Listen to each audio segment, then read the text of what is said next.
نحمده ونصلي على رسوله الكريم أما بعد فأعوذ بالله من الشيطان الرجيم بسم الله الرحمن الرحيم كل نفس ذائقة الموت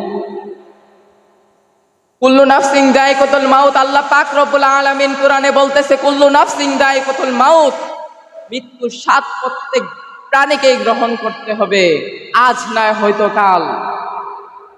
কেউ বয়স হয়ে মরছে, কেউ 80 বছর, কেউ 90, কেউ 60। এই জামানায় 60-65 হলে শেষ।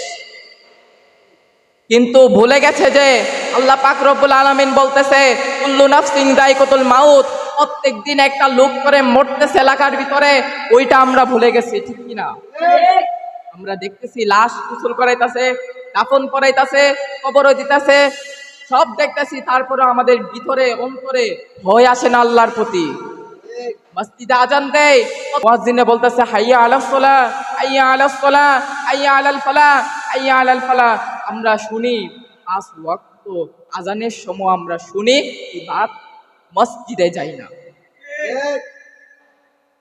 মসজিদে যাই না কেন? আল্লাহর প্রতি ভয় নাই। আমরা ব্যস্ত আছি এই দুনিয়া নিয়ে, রং তামাশা নিয়ে, হিংসা নিয়ে, গীবত নিয়ে, আমরা এই মিছে দুনিয়ায় বসবাস করতেছি। সুতরাং আজ যদি মারা যায়, আমার নাম এত সুন্দর নাম, আপনার এত সুন্দর নাম, নাম থাকবে না, নাম হয়ে যাবে লাশ। আমরা মৃত্যুর কথা এত ভুলে গেছি, এত নিকৃষ্ট হয়ে গেছি। মানুষ মানুষকে হত্যা করে ফেলতেছি, মানুষের টাকা, মানুষের সম্পদ, মানুষের জমি জমা দখল করে নিজ ক্ষমতা দেখাচ্ছি। এই ক্ষমতা থাকবে?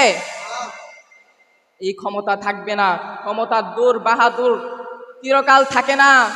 একদিন মৃত্যু দিয়ে তোমার সময় স্তব্ধ হয়ে যায়। আমি যদি এখন মারা যাই, আমার নাম হয়ে যাবে লাশ।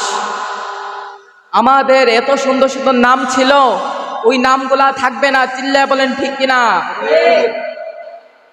আপনার আপন লোকরা বলবে এই লাশটাকে ঘর থেকে বের করো, এই লাশটাকে দাফনে নিয়ে যাও, এই লাশটাকে কবরস্থানে নিয়ে যাও, এই লাশটাকে জানাজার মাঠে নিয়ে যাও। যে রব্বিল আলা আমাদেরকে এত সুন্দর রূপ দিয়েছে, চোখ দিয়েছে, কান দিয়েছে, এত সুন্দর নিয়ামত, একটা যদি নষ্ট হয়ে যায় বোঝা যায় ডাক্তারের কাছে যে কত টাকা দেওয়া লাগে, ঠিক কিনা? তাই আল্লাহ তাআলার নিয়ামতকে আমরা শুকরিয়া আদায় করি। শুকরিয়া আদায় করে সকলেই বলি আলহামদুলিল্লাহ। আল্লাহ পাক রব্বুল আলামিন যতদিন এই পৃথিবীতে বাঁচায়া রাখবে, আল্লাহ পাক রব্বুল আলামিনের হুকুম যদি আমরা মানতে পারি, সেই তৌফিক দান করুন।